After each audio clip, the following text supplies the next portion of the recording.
Dans cette session des news, on va faire le point des guépards déjà présents à Abidjan. Ensuite, on va renchérir avec l'anniversaire de Stéphane Sessegnon qui a 40 ans aujourd'hui. Suivez ces news du début jusqu'à la fin parce qu'il y a une grosse opportunité. Bon, je vais partager la grosse opportunité avec vous. À l'ère du digital, le chômage n'existe plus. Vous ne pouvez pas avoir un portable Android et une connexion Internet et parler bien sûr de chômage.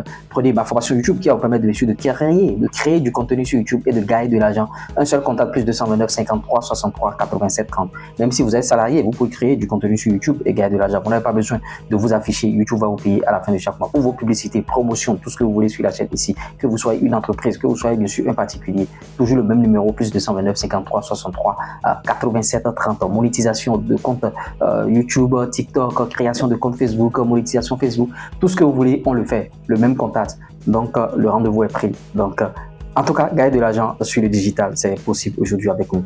On va rentrer dans le vif du sujet. Chap.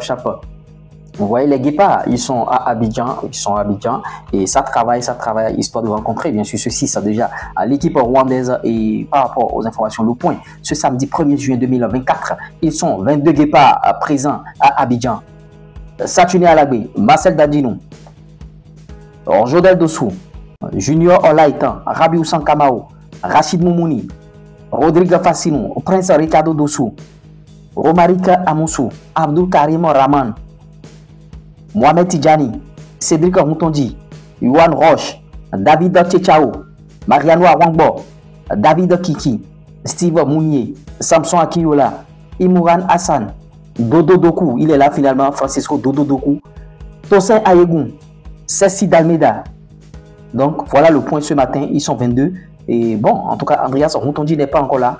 Il est blessé. Bon, en tout cas, on l'attend. Le coach l'attend, malgré qu'il soit blessé. Le coach l'attend de pied ferme, bien sûr, à Abidjan pour qu'il puisse venir. Et bon, est-ce qu'il va jouer? La question reste posée. Andreas Moutondi, vous savez, c'est une pièce maîtresse de l'effectif de Guinotro, mais il est blessé actuellement. Bon, en tout cas, on est en train de croiser, bien sûr, nos doigts, espérant que le joueur fasse, bien sûr, son apparition. Même s'il ne va pas jouer, il faut qu'il vienne assister. Parce que Andreas Moutondi, vraiment, il a de l'impact dans cette équipe. Et qui va jouer à sa place? C'est l'interrogation actuellement. Est-ce que Romaric Amoussou sera aligné d'entrée ou bien l'entraîneur va préférer aligner Jordel Dossou d'entrée à la place de Andreas Moutondi? Parce que Andreas Moutondi a déjà brigué une place de titulaire dans le couloir au sein de la sélection béninoise. On attend de voir ce que Guinotro va faire. En tout cas, véritable casse-tête. Maintenant, bon, par rapport à ce match des absents, c'est de l'autre côté du Nigeria, je ne vais plus revenir sur ces dossiers-là. En tout cas, faites, vous savez ce que moi je veux que vous fassiez sur la chaîne ici. Faites votre 11 de départ par rapport à ce match. On est déjà au premier, le match c'est dans 4 jours pratiquement. Faites votre 11 de départ et on va analyser ensemble. Moi-même, je vais préparer mes 11 et je vais vous dire pourquoi et je vais analyser avec vous pourquoi j'ai mis telle personne à telle pause, pourquoi ci, pourquoi ça. Deuxième information, ça concerne Stéphane Sessegnon qui célèbre son 40e anniversaire ce samedi, s'il vous plaît. Bon, il était l'ex-capitaine, bien sûr, de cette sélection, il n'est plus là.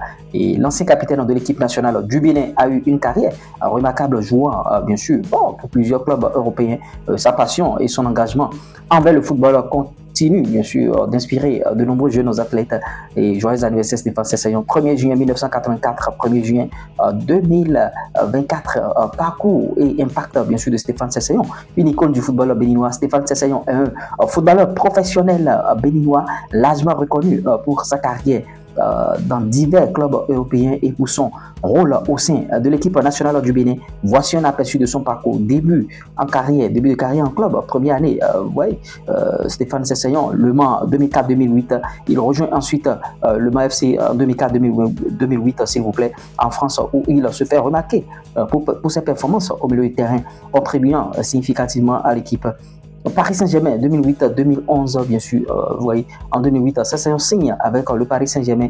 Il devient un joueur clé et gagne, bien sûr, la Coupe de France en 2010. Sunderland 2011-2013, vous voyez, en 2011, il déménage en Angleterre pour jouer avec Sunderland en Première Ligue. Il se distingue par sa polyvalence et ses compétences offensives. West Bromwich 2013-2016, West Bromwich, après Sunderland, il rejoint bien sûr West Bromwich où il continue à jouer un rôle crucial en milieu de terrain. Montpellier 2016-2018, Stéphane Sessegnon retourne en France pour jouer avec Montpellier au Euro Sporting Club et vous voyez en Ligue 1 française.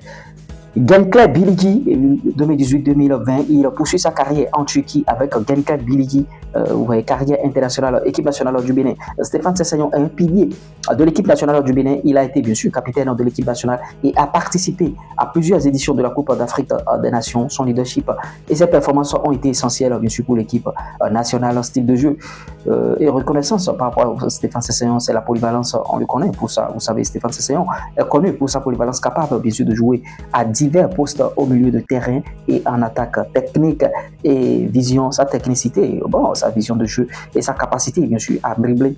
Ouais, son parcours, ses principales qualités et tout. C'est un leader. En tant que capitaine de l'équipe nationale, il a montré qu'il est un fort leader et il a inspiré de nombreux jeunes joueurs béninois qui sont actuellement en sélection nationale, hein, s'il vous plaît, Impact Héritage. Stéphane Sessegnon est largement respecté pour sa contribution bien sûr au football béninois et pour son parcours en Europe.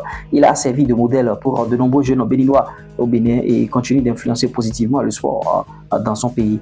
En somme, toute la carrière de Stéphane Sessegnon illustre non seulement son talent individuel, mais aussi son rôle en tant que figure de pro du football béninois sur la scène internationale. Stéphane Sessegnon, ce n'est pas n'importe qui. Stéphane Sessegnon, c'est une très belle carrière. Stéphane Sessegnon, vraiment Diogo Pourri, il a véritablement fait sa carrière. Et pour tout ce que Stéphane Sessegnon a apporté pour le football béninois, on ne peut que le remercier, on ne peut que lui dire, bon, merci monsieur, parce que Stéphane Sessegnon, vraiment, on ne cessera jamais de le dire. Il reste, il me semble, jusqu'à l'heure actuelle, le meilleur buteur de cette sélection béninoise parce qu'il a mis beaucoup de buts. Et à une certaine période, c'était Razak au moteur aussi. Au Mogola, ben, Stéphane Sessegnon l'a détrôné. Et voilà, il est en train de fêter ses 40 ans. Dites-le, souhaitez joyeux anniversaire en commentaire parce que vous voyez, Stéphane Sessegnon, il a beaucoup apporté au Bénin. Il a donné le meilleur de lui-même par rapport au football béninois, par rapport à tout ce que vous savez. Stéphane Sessegnon, c'est pas n'importe qui dans notre sélection. Donc, il faut bien sûr lui rendre cette monnaie-là parce que voilà un peu. C'est vrai qu'à une certaine période, il a voulu revenir encore en sélection nationale, mais les gars lui ont dit non, ouais, vous ne pouvez pas revenir dans cette sélection nationale parce que Guénotro, il veut faire avec les jeunes. Et d'ici là, maintenant, vous allez voir, il peut encore balayer quelques anciens en griffe, ceux qui sont encore un peu anciens. Il va les balayer et il va dire bon, en tout cas, monsieur, allez chercher ailleurs, allez prenez votre retraite, allez chercher un autre club. Voilà un peu les informations que je tenais à partager avec vous. Je vais voir s'il y a encore d'autres infos à glaner. D'ici là, s'il n'y a pas d'autres infos, on va se dire à tout à l'heure pour d'autres news sur la chaîne. Ceux qui sont donnez vos avis par rapport à tout ce qu'on fait sur la chaîne. Vous voyez, les vidéos, c'est chap. Et j'aimerais un peu insister sur cette page. J'aimerais un peu insister, vous voyez, parce que je vais me concentrer pour voir ce que vous allez me donner, bien sûr, ce que vous allez me rendre, c'est-à-dire la monnaie. Bon, je vais parler de cette dame, performance bien sûr de Miad Sadikou. Elle a terminé cette saison avec 40 buts en France, meilleure buteuse, bien sûr, béninoise à l'extérieur. L'Amazon a réalisé une saison, une très belle saison, éblouissante avec son club, la JOC, en Régional 1. 27 matchs, 27 titularisations, 40 buts marqués et 16 passes décisives. Vous voyez, meilleure buteuse du championnat avec 35 buts en 22 matchs seulement. Championne de la Ligue Bourgogne, France Comité. Championne de la Coupe de France Bourgogne, France Comité. Et vous voyez, qualifiée pour disputer les barrages d'ascension en D3 féminine Miad Sadikou. J'espère que vous avez bien sûr aimé ce flash info. Likez, partagez, abonnez-vous. On se dit à tout à l'heure pour d'autres informations. Ciao!